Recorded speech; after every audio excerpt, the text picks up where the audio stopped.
Bonjour et bienvenue à une autre prédication de l'Église chrétienne évangélique En Chemin.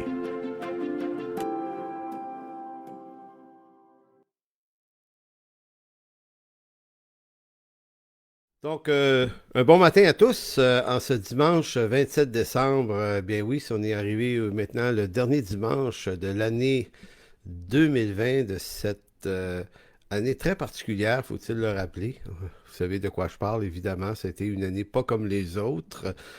Et on se souhaite tous une année 2021 affranchie de toutes ces problématiques qu'on a vues, qu'on a vécues en 2020. Alors voilà, bienvenue à l'Église chrétienne évangélique En Chemin ce matin, le dimanche 27 janvier. Donc, une bienvenue toute spéciale à tous ceux qui nous visitent de loin. On a des amis de la France qui nous écoutent. Un petit mot de vous autres, un gros merci pour vos encouragements. Également, tous nos amis d'un peu partout à travers le Québec, de tous ceux qui font partie de la case Église virtuelle de l'Église En Chemin, qui sont éparpillés également à travers le Québec. Et également, une bienvenue spéciale à tous ceux qui fréquentent ici de plus près notre Église. Alors, bon matin à tous. Donc, avant de commencer la prédication, permettez-moi deux petites annonces rapidement. La première pour vous dire que dimanche prochain, premier dimanche de l'an 2021, ça va être une prédication, mais qui va avoir plus l'allure d'une rétrospective de l'année 2020 et de l'année 2021 par rapport à notre assemblée, évidemment. Donc, vous donner des nouvelles de ce qui s'est passé dans notre assemblée et de ce qui s'en vient, de ce qui est projeté pour l'année 2021, si la grâce de Dieu, évidemment, nous le permet. Donc voilà pour la semaine prochaine. Et le deuxième dimanche de janvier, nous allons commencer une série sur la lettre de Paul aux Romains. Donc, on va suivre la lettre de Paul aux Romains durant l'année 2021. Je ne sais pas si on va arriver à passer à travers cette lettre qui est quand même assez grande, mais il y a tout dans la lettre aux Romains. Tout le côté théologique, doctrinal de la justification du pécheur, il y a tout là-dedans, mais il y a toute la question éthique également dans la deuxième partie. Donc, on s'est dit dans une rencontre d'enseignants que ce serait bien d'utiliser cette lettre-là. Donc, voilà ce qui va arriver en 2021. Donc, aujourd'hui, la prédication s'intitule Arrêtez et sachez que je suis Dieu. C'est tiré du psaume 46, verset 11. Et j'ai pensé parler un peu de la dernière année, évidemment, la pandémie de la coronavirus qui a affecté nos rapports de toutes les manières possibles. Et évidemment, c'est une année qui va rester gravée dans notre mémoire pendant longtemps. Parce que c'est une situation quand même hautement exceptionnelle. Je pense qu'on n'a jamais rien vécu de pareil. Puis c'est pas une des choses les plus graves qui est arrivée dans l'histoire de l'humanité, croyez-moi. Là, il est arrivé des affaires bien plus pires que ça. Mais dans notre génération à nous, là, à l'échelle mondiale, ça reste quand même un phénomène qui est hors de l'ordinaire. Ça a occupé nos vies et l'espace de nos vies à tous les jours. Parce que ça a affecté notre façon de travailler. Pour bien des gens, c'est leur travail qui a été affecté, c'est la famille, c'est les visites, c'est les rencontres, c'est plein de choses. Pour d'autres, c'est des questions financières.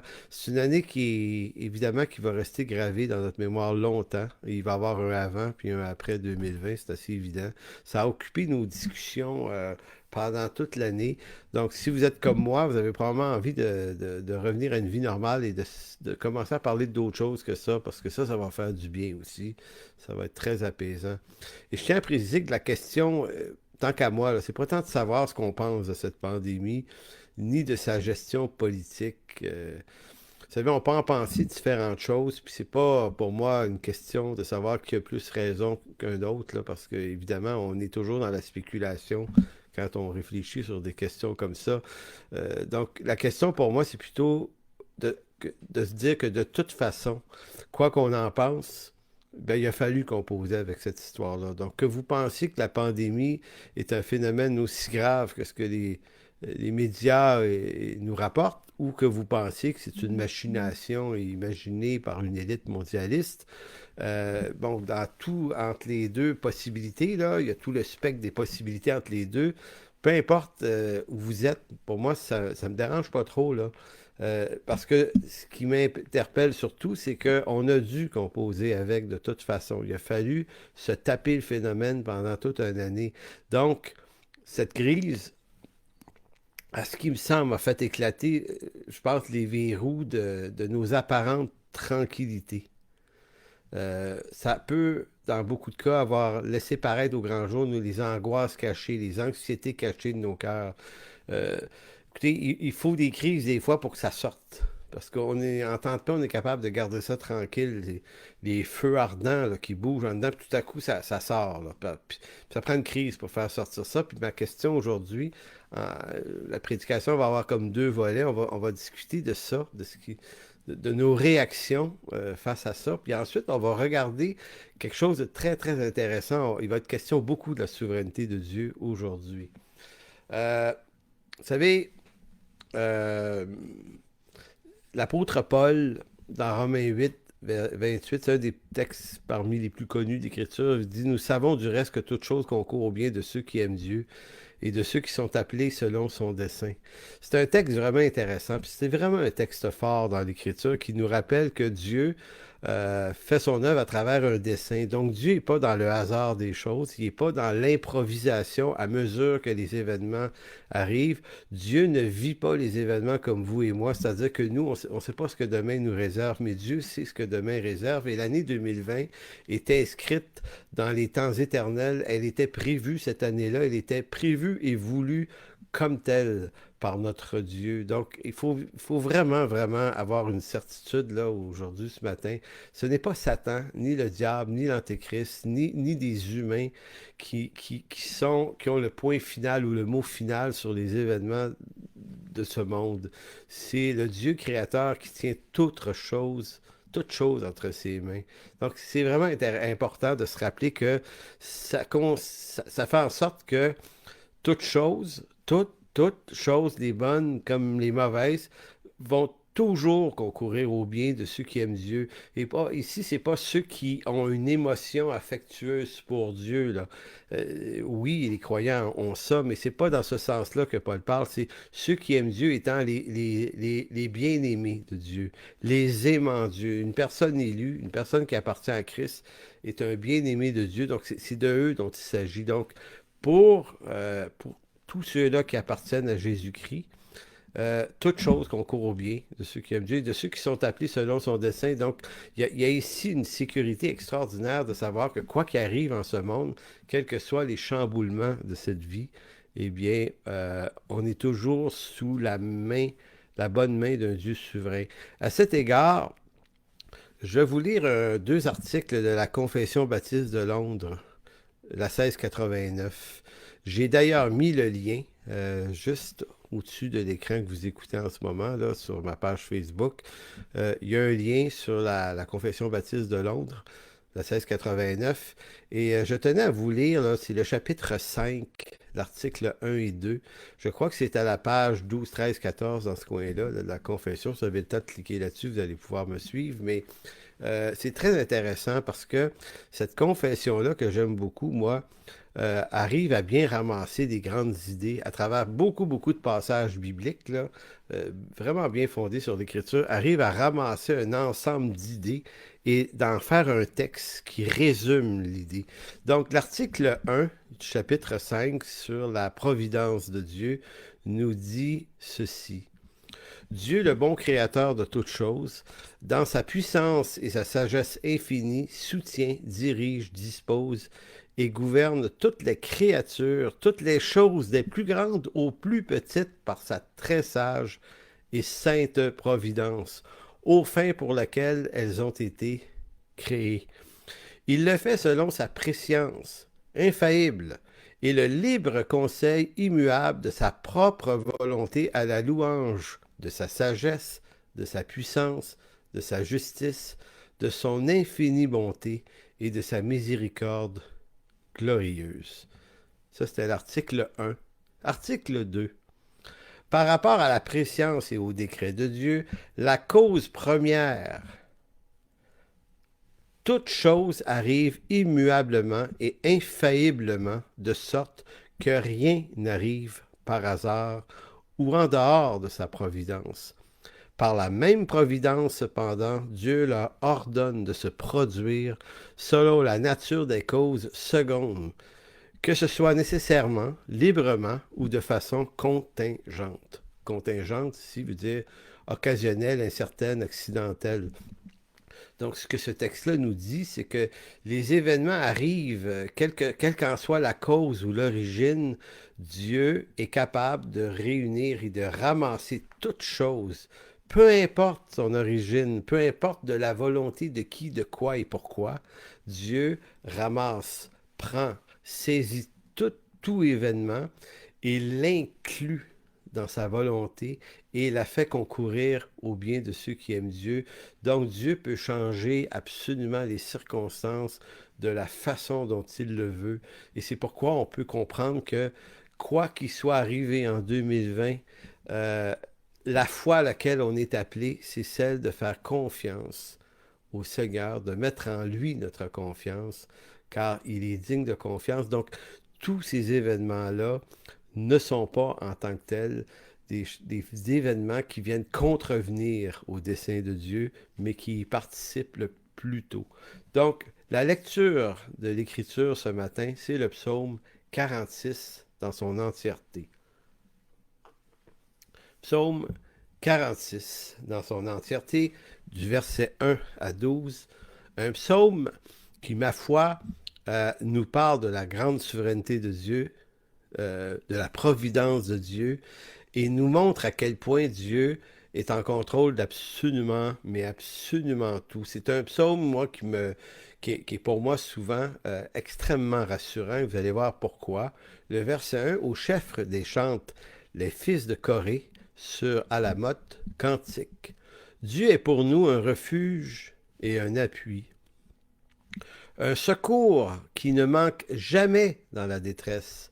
C'est pourquoi nous sommes sans crainte quand la terre est bouleversée. Hein? La terre est bouleversée en ce moment-là. Donc, c'est pourquoi nous sommes sans crainte quand la terre est bouleversée et que les montagnes chancellent au cœur des mers. Quand les flots de la mer mugissent, écument, se soulèvent jusqu'à faire trembler les montagnes. Il est un fleuve dont les courants réjouissent la cité de Dieu, le sanctuaire des demeures du Très-Haut. Dieu est au milieu d'elle, elle n'est point ébranlée. Dieu la secourt dès l'aube du matin. Pardon. Des nations s'agitent, des royaumes s'ébranlent. Il fait entendre sa voix, la terre se fond d'épouvante. L'Éternel des armées est avec nous, le Dieu de Jacob est pour nous une haute retraite. Venez, contemplez les œuvres de l'Éternel, les ravages qu'il a opérés sur la terre. C'est lui qui a fait cesser les combats jusqu'au bout de la terre. Il a brisé l'arc, il a rompu la lance, il a consumé par le feu les chars de guerre. Arrêtez et sachez que je suis Dieu. Je domine sur les nations, je domine sur la terre. L'Éternel des armées est avec nous, le Dieu de Jacob est pour nous une haute retraite. Parole de l'Éternel. Voyez-vous, ce texte que je vous recommande de relire, peut-être à quelques reprises aujourd'hui, demain, relire et méditer, pour être pleinement imprégné d'une certitude, d'une assurance, c'est que rien ne peut arriver en ce monde sans que Dieu ne l'ait voulu, sans que Dieu ne l'ait permis, et tout ce que Dieu a permis ou voulu concourt au bien de ceux qui aiment Dieu. Et c'est pourquoi au verset 11, après nous avoir dit, après que le psalmiste nous ait dit à quel point Dieu contrôle tous les ravages qui peuvent s'opérer sur la terre, verset 10, il peut faire cesser les combats, il peut briser l'arc, il peut rompre la lance. Jusqu'à quel point il peut y avoir du tumulte. Et les tumultes qui sont décrits dans le psaume sont des tumultes réels. C'est ce qui se passe depuis les temps anciens dans l'histoire de l'humanité. L'histoire de l'homme, c'est une histoire des guerres, des tumultes, de la bêtise humaine. C'est l'histoire des rois qui se sont pris pour Dieu. C'est des grands ensembles, c'est des gouvernements mondiaux à à toute fin pratique qui se sont succédés pendant l'histoire. C'est une histoire d'une humanité corrompue et insolente, comment dire, inguérissable. Et Christ est devenu l'unique solution, qui est d'abord une solution personnelle par le message de l'Évangile qui appelle chacun d'entre nous à se tourner vers lui, à se repentir et à croire en ses promesses de salut. Et au verset 11, c'est vraiment une grande déclaration biblique. Arrêtez et sachez que je suis Dieu. Mais c'est pas tout. Je domine sur les nations, je domine sur la terre. Donc, pour moi, quand je regarde l'année 2020, je peux simplement avoir mes regards d'homme naturel sur la situation et remettre en question un paquet de choix politiques, économiques. Je peux m'affoler de toutes ces choses. Et, mais quand je regarde la même année, le même événement, mais à travers le regard de Dieu et de sa parole, eh bien, je ne nie pas les événements qui sont arrivés, mais je les regarde dans une autre teinte, celle du fait que si tout ça s'est produit, c'est parce que l'Éternel l'a bien voulu, et il l'a voulu pour notre bien et pour des raisons qui lui appartiennent. Vous savez, ce psaume 46, c'est pas juste un écrit biblique intéressant à lire et à méditer. En réalité, il y a une partie de ce psaume qui a été mis en pratique de façon très cohérente dans Matthieu 8. Et tournez pas dans Matthieu 8, c'est pas nécessaire. Vous connaissez bien l'épisode de Jésus qui dit à ses apôtres, allons de l'autre bord, passons de l'autre bord. Et là, tout à coup, ils s'embarquent, c'est le cas de le dire, ils se entrent dans une barque, ils s'embarquent, et puis il passe de l'autre côté, et vous connaissez l'histoire de la tempête et des flots qui ont mugi contre, à tel point que les apôtres criaient à Jésus qui dormait à la pourpre et puis qui dit, mais ne crains-tu pas que nous sommes en train de mourir? Et voyez-vous, c'est toujours amusant amusant, c'était pas amusant d'être dans la barque, mais c'est amusant en rétrospective de regarder cette histoire-là et de dire, OK, Jésus savait exactement ce qu'il faisait, il savait exactement à quel moment il avait donné l'ordre de passer de l'autre bord. Et il savait exactement que cette tempête-là serait un choc frontal. Et qu'est-ce que ça allait mettre en lumière dans la vie des apôtres? Qu'est-ce que ça voulait faire ça voulait leur montrer une chose vraiment simple, c'est que ils ne font absolument pas confiance à Jésus-Christ. Et dans cet état de fait, c'est même pas un reproche, c'est juste un constat. On doit constater qu'on est des incrédules. On est naturellement incrédules. Quand il nous arrive des bricoles, des histoires qu'on n'aime pas, on est incrédule. On cherche un coupable. On cherche des coupables. On se victimise, on cherche des coupables. Et à la limite, ils ont même accusé Dieu dans la barque. Ils ont dit, toi, là, tu dors. Qu'est-ce que tu fais là? Tu crains pas qu'on meure. Tu sais, c'est comme, commande, réveille-toi. Tu sais, c'est comme... Et voyez-vous, toute la scène, ce qu'elle enseigne aux apôtres, c'est qu'elle est en train de dévoiler ce qui se cache au plus profond du cœur. Et c'est même pas en vue de simplement se culpabiliser. Le but n'est pas de se sentir coupable d'avoir de telles émotions. C'est les nôtres. C'est les émotions de l'homme pécheur, l'homme naturel. Il ne peut que paniquer devant la force d'un flot qui mugit, devant tout ce qui c'est. Et vous savez, il y a un proverbe que j'aime beaucoup, moi, Proverbe 24:10, qui dit, si tu faiblis au jour de la détresse, ta force n'est que détresse. Si tu faiblis au jour de la détresse, ta force n'est que détresse. Vous savez, j'ai longtemps pensé que ce proverbe-là était comme une passe par la bande qu'on pouvait se faire, là, tu sais, en voulant dire, ben regarde, tu vis des temps difficiles, là, puis t'as montré toute ta faiblesse, donc tu vois là à quel point t'es pas spirituel, t'es pas fort, tu sais. Si tu faiblis au jour de la détresse, ta force n'est que détresse. Mais en réalité, plus je réfléchis à ce texte-là, plus je réalise que le but est probablement pas qu'on se sente simplement coupable, parce que la culpabilité est souvent quelque chose de destructeur. Il y a une différence entre se sentir coupable de découvrir nos faiblesses et réaliser, prendre conscience de nos faiblesses en vue de les présenter à Dieu. Si Dieu nous révèle nos faiblesses, c'est pas pour nous écraser, c'est en vue de notre délivrance. Mais pour que je puisse être délivré d'une détresse, d'une faiblesse, d'une lacune, il faut absolument que Dieu crée les circonstances suivant sa parfaite souveraineté pour que la faiblesse dite en question m'apparaisse pleinement. C'est pour ça qu'une crise comme celle de la pandémie de 2020, on peut s'en servir pour voir toutes les faiblesses des systèmes politiques mondiaux et les systèmes économiques. Donc, on peut tourner le regard de soi-même et le tourner vers tout ce qu'on peut accuser d'être responsable. On peut accuser les Chinois, on peut faire tout ça, mais c'est littéralement une perte de temps parce que pendant qu'on trouve des coupables en, en dehors, à l'extérieur de soi-même, on est en train de passer à côté de ce que le Seigneur voulait nous montrer. Non pas qu'on n'est pas coupable de cette pandémie-là, on l'a subie, mais néanmoins, en cherchant que des coupables à l'extérieur, on ne voit pas ce que Dieu, peut-être, et c'est une hypothèse, on ne voit pas ce que Dieu est en train de vouloir nous montrer sur nous-mêmes. Donc, c'est pour ça qu'on peut dire que les crises, comme celle-là ou d'autres, sont des occasions de vivre une certaine introspection. Je dis une introspection, mais une saine introspection, parce qu'une malsaine introspection viserait peut-être à se sentir coupable, à voir toute la méchanceté qui est dans nos cœurs et à vivre plus de rejet, plus de culpabilité, ce qui mène absolument à rien.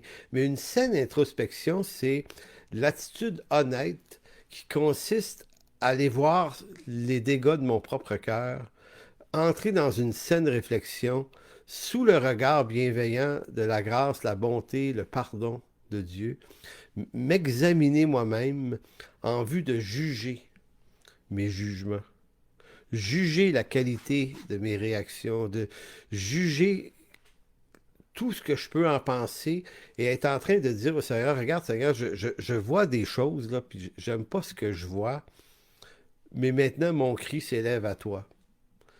Voir sa faiblesse, voir sa pauvreté en vue de la présenter à Dieu, parce que si je faiblis au jour de la détresse, ma force n'est que détresse, certes, mais le but, c'est pas de me sentir coupable de cette affaire-là, c'est de réaliser ma détresse, d'en prendre conscience, parce que c'est en prenant conscience de ma détresse que je découvre le Dieu qui me délivre de ma détresse. Donc, c'est pas un problème de découvrir nos faiblesses et nos détresses, c'est un sérieux avantage. C'est une grâce que Dieu nous fait de nous faire voir la bêtise qui séjourne en nous. C'est vraiment un acte gracieux de Dieu. Au fond, j'ai presque envie de nous dire, si Dieu cessait de nous parler, de nous montrer la folie qui nous habite, ça serait le pire des jugements.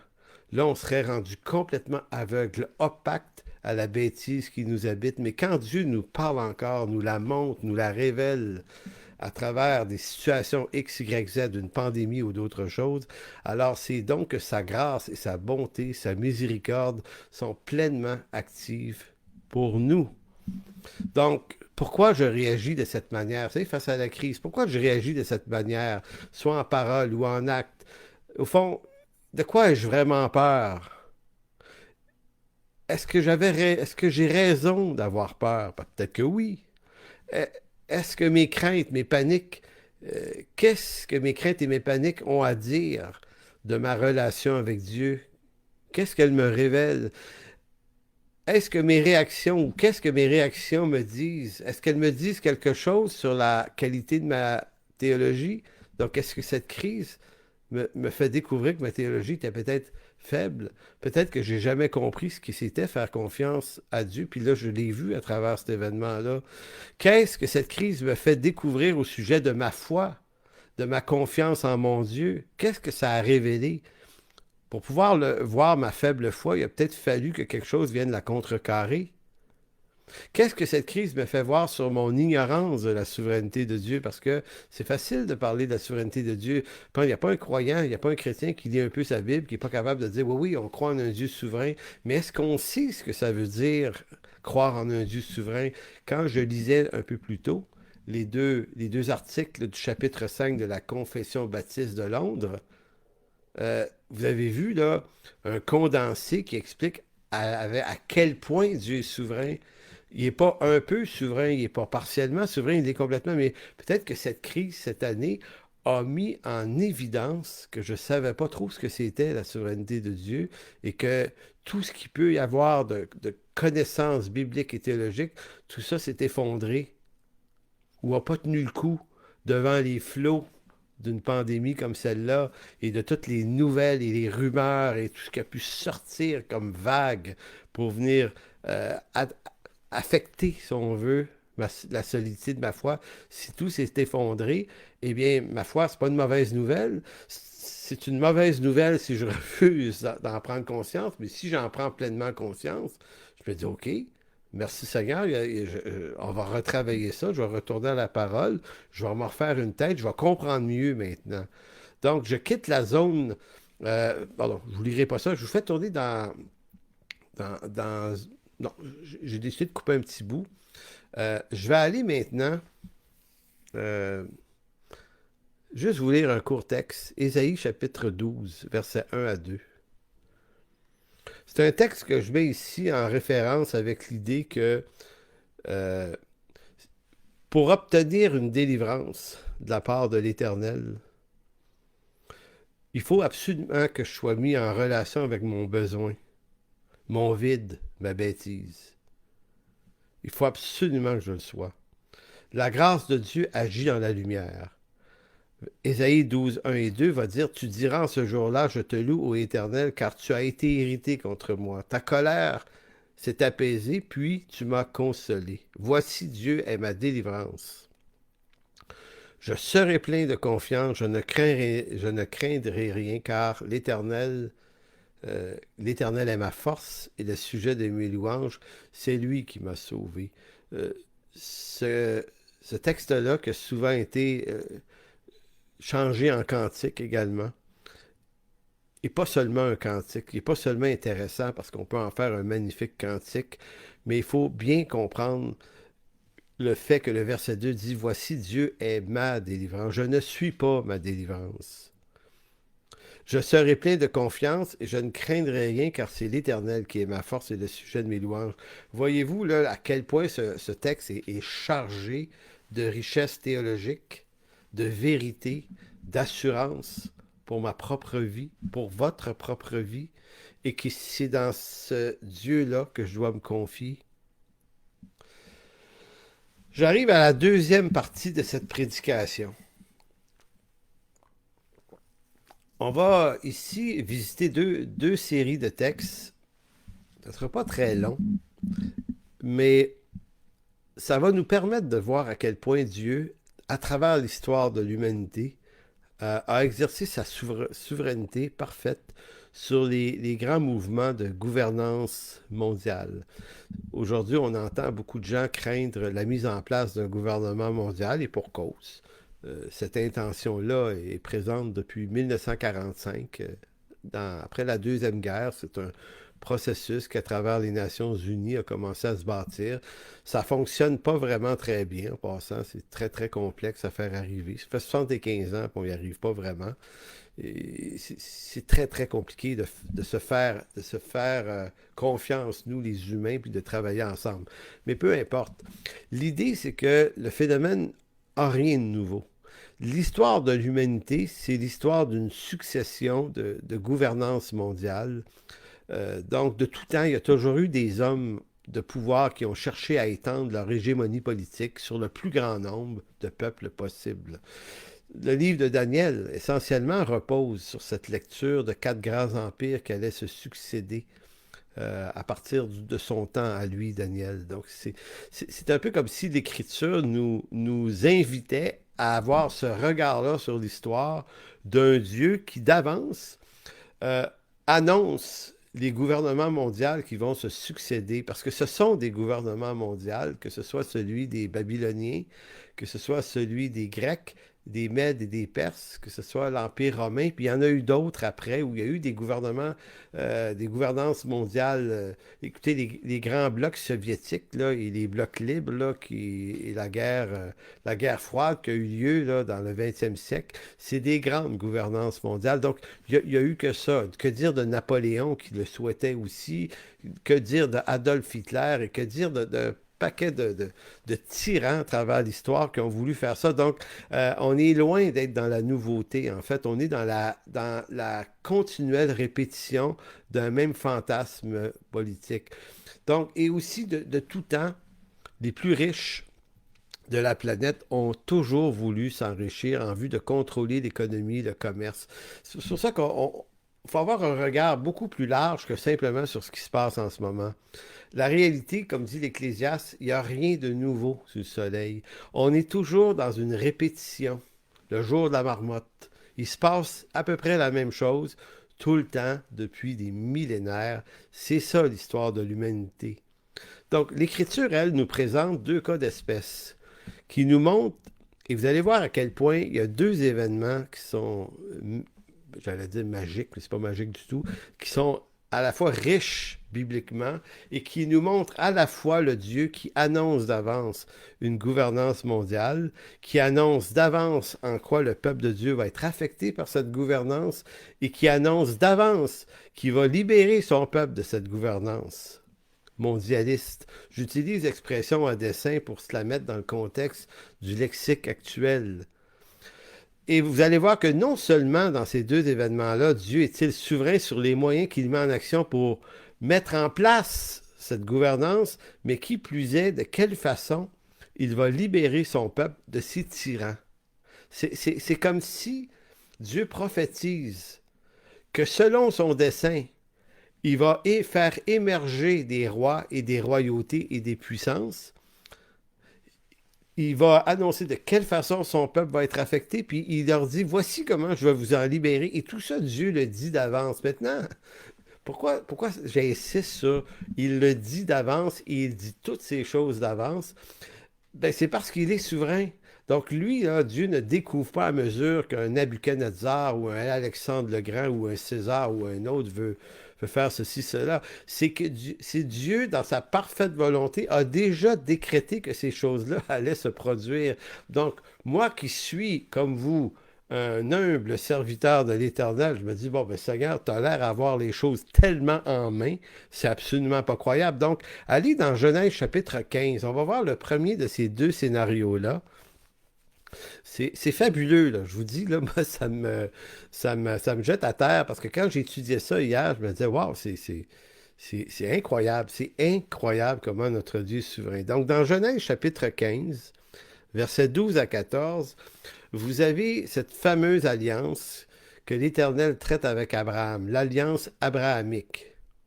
Donc, au verset 12, écoutez bien ce que Dieu révèle à Abraham. Des siècles avant que la chose arrive, il dit, au coucher du soleil, un profond sommeil tomba sur Abraham.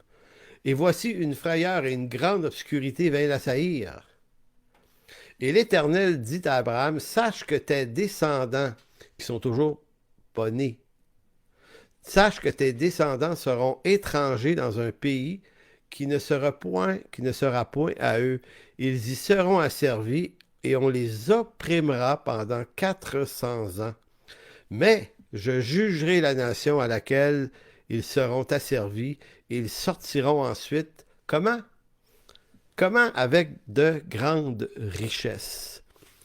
Maintenant, écoutez, Genèse 15, il n'y a personne qui est né de cette fameuse descendance-là. Abraham, Isaac, Jacob sont toujours pas là. Isaac, il va arriver 3-4 chapitres plus loin. Donc, les 12 tribus d'Israël n'existent pas. Donc, la descendance est à toute fin pratique inexistante.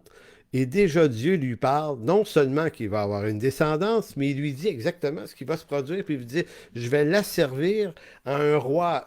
Il va y avoir une gouvernance mondiale qui va s'emparer de vous, Abraham, et de ta descendance. Ça va durer 4 siècles. Écoutez, si Dieu est capable de parler avec autant de précision à Abraham de quelque chose qui, au regard d'Abraham, n'existe pas encore, ça vous montre à quel point Dieu est souverain. Maintenant, Dieu ne devine pas l'avenir ici. Dieu ne devine pas l'avenir. Dieu est l'avenir. Il est lui l'avenir. Il est votre avenir. Il est mon avenir. Maintenant, allez dans Exode chapitre 12. Dans le livre de l'Exode, on apprend que l'Éternel a choisi de délivrer son peuple suivant le fait qu'ils ont crié à lui. Ils se sont souvenus de ce Dieu quelconque qui existait. Donc, ça fait 4 siècles qu'ils sont effectivement sous la gouverne de Pharaon. Le dur labeur que leur imposent les dirigeants égyptiens fait en sorte qu'ils sont maintenant dans l'esclavage. Et l'Éternel décide de les délivrer. Et là, vous avez l'épisode des 10 plaies d'Égypte. Et les 10 plaies d'Égypte, ce n'est pas un combat spirituel à savoir qui va l'emporter. C'est Dieu, on a l'impression que c'est Dieu qui s'amuse avec Pharaon, hein, en disant à Moïse, gars, va vers Pharaon, va lui demander de laisser partir mon peuple. Et il y a des affaires, il y a des séquences, et c'est presque drôle, là, Dieu, parce que Dieu dit à Moïse, écoute Moïse, pendant que tu t'en vas voir Pharaon, moi je vais endurcir son cœur pour qu'il refuse. Dieu est tellement souverain qu'il dit... Et là, moi, si j'avais été Moïse, j'aurais dit, ben Seigneur, envoie-moi pas y dire, puisque tu me dis que tu vas y dire de refuser. Et là, c'est comme si Dieu disait, non, non, Moïse, on s'amuse, là. C'est juste un jeu. Je veux juste humilier les fausses divinités puis toutes les idoles de ce pays.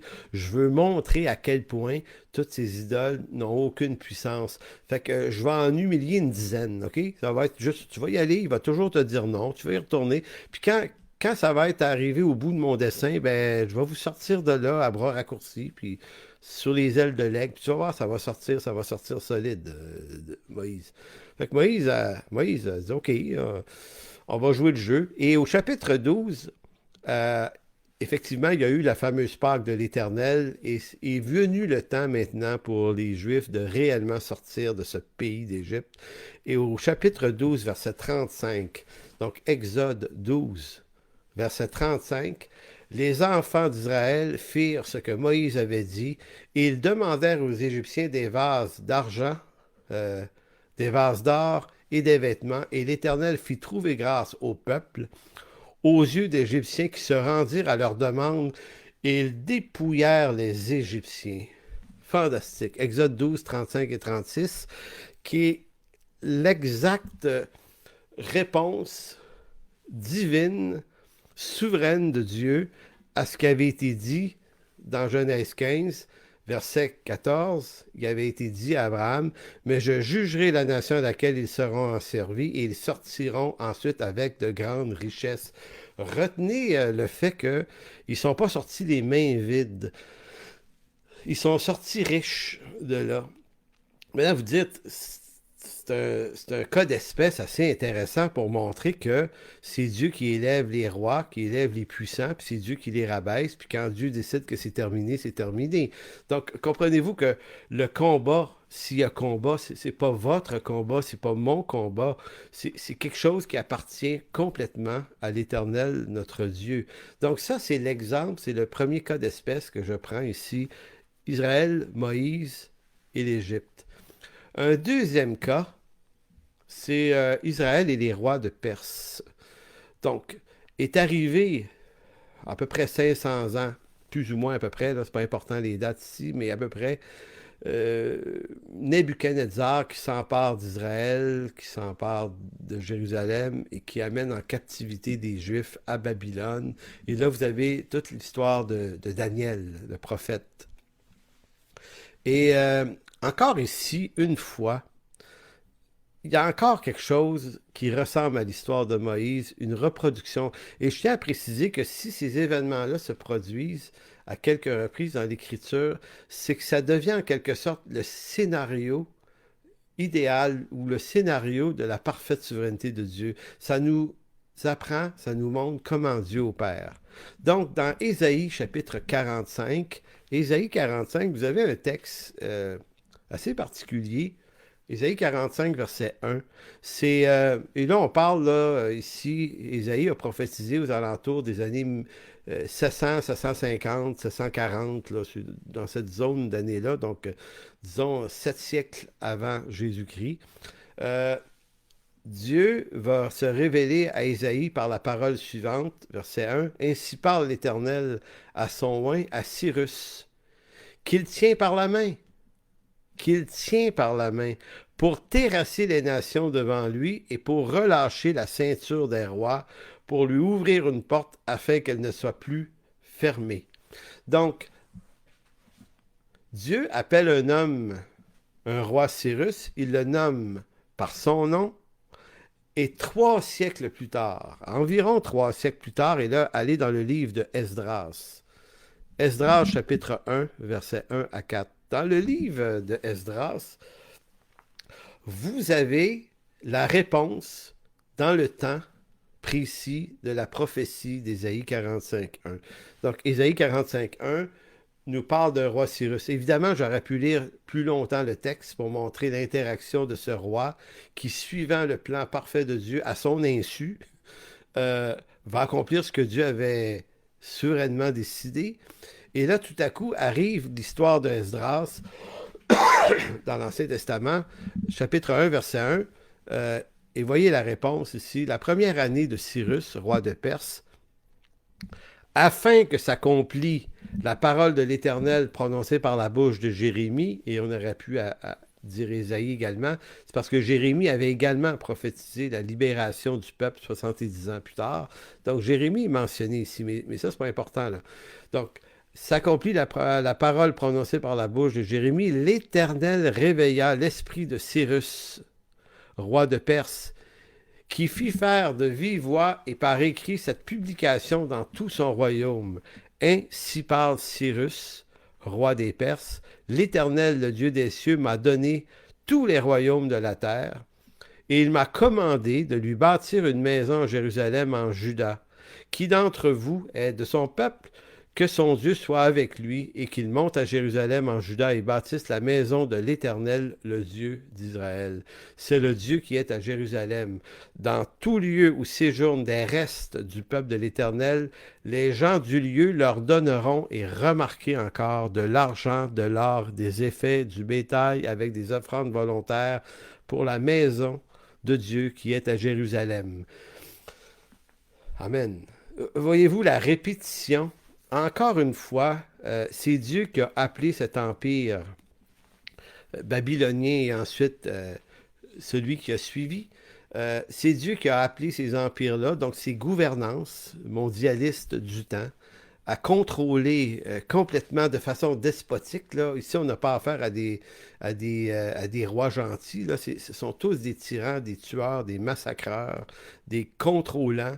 Des droits de l'homme et la liberté d'expression, là, ça n'existe pas là, dans ce monde-là. Là. Et malgré la tyrannie extrême de ces bonhommes-là, on comprend que Dieu, c'est lui qui les a appelés selon son dessein, parce que pour une raison évidente, c'est que toute chose concourt au bien de ceux qui aiment Dieu et qui sont appelés selon son dessein. Et ici, Israël, comme peuple terrestre de Dieu, est appelé par Dieu selon son dessein.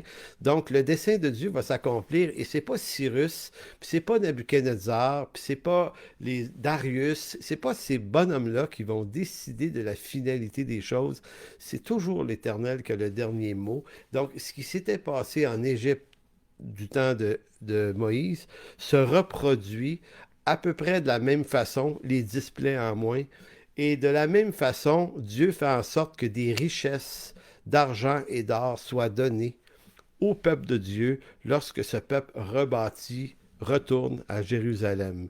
Donc ici encore, on est devant un scénario qui est répétitif, mais qui nous montre juste une chose.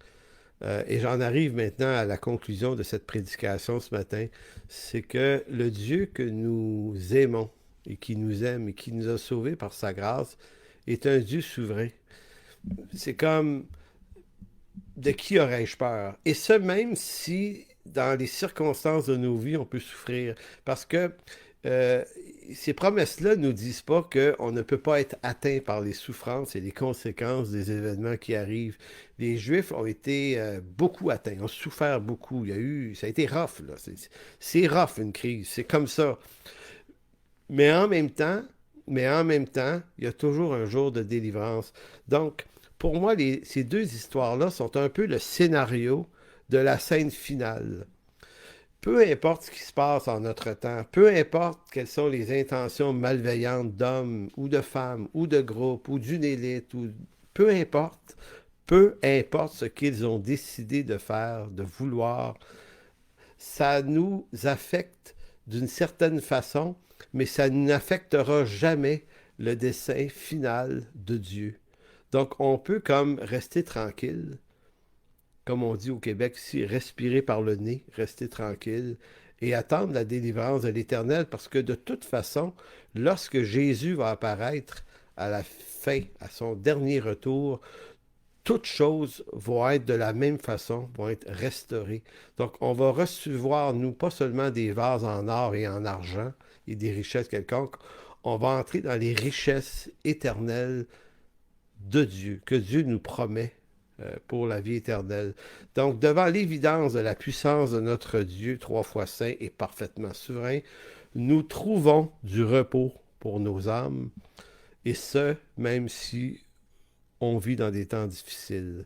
Proverbe 19, 21, il y a dans le cœur de l'homme beaucoup de projets, mais c'est le dessein de l'Éternel qui s'accomplit. Et je ne crois pas, ce matin, en conclusion, être en train de spéculer en vous disant ça. Moi, tout au long de cette année 2020, j'ai tenté de m'appuyer sur l'Écriture parce que c'était ma seule ou ma principale nourriture qui pouvait me maintenir dans la confiance, même si des fois, j'ai senti que c'était ébranlé tout ça, puis on sentait beaucoup d'insécurité puis beaucoup d'instabilité à toutes sortes de plans dans le monde, mais à la fois, l'Écriture a toujours et doit toujours rester notre rempart, notre appui, celle qui nous dit la vérité, qui nous dit quelle attitude de foi on doit garder devant le Seigneur. Donc, si vous permettez, on va juste terminer en priant. Alors, Seigneur, merci pour cette parole qui est tienne, qui n'est pas mienne, mais qui est tienne, Seigneur. C'est toi qui as inspiré tes serviteurs, qu'il s'agisse de Ésaïe, de Esdras, de Moïse et de tous ceux que tu as utilisés selon ton plan. Seigneur, nous, on veut ce matin te rendre grâce, te dire merci pour toute l'assurance qui nous vient de ta parole. Et Seigneur, ce qu'on te prie également, c'est que tu puisses, par nos propres vies, atteindre des hommes et des femmes autour de nous, qu'il s'agisse de nos familles, de nos voisins, de nos confrères de travail, que ton évangile puisse les atteindre afin qu'ils puissent connaître cette même assurance qui nous habite en toi. Tu es un Dieu parfaitement souverain, un Dieu qui nous aime, un Dieu qui veut que notre bien, selon ton dessein parfait. Alors merci de bénir cette journée, ce dimanche 27 décembre 2020. Amen. Donc, en finalité de quoi, nous nous rejoignons sur le Zoom pour ceux qui sont membres de l'Assemblée chrétienne en chemin. Dans quelques minutes, Jean va nous faire quelques chants et Michel Veilleux, aujourd'hui, s'occupe de l'animation. Donc, à tous, une bonne semaine, une bonne fin d'année et on devrait se revoir, ceux qui veulent, dimanche prochain pour la prédication du début de l'année 2021. Donc, bonne journée à tous. Pour toute information, n'hésitez pas à communiquer avec nous à info@église-en-chemin.com.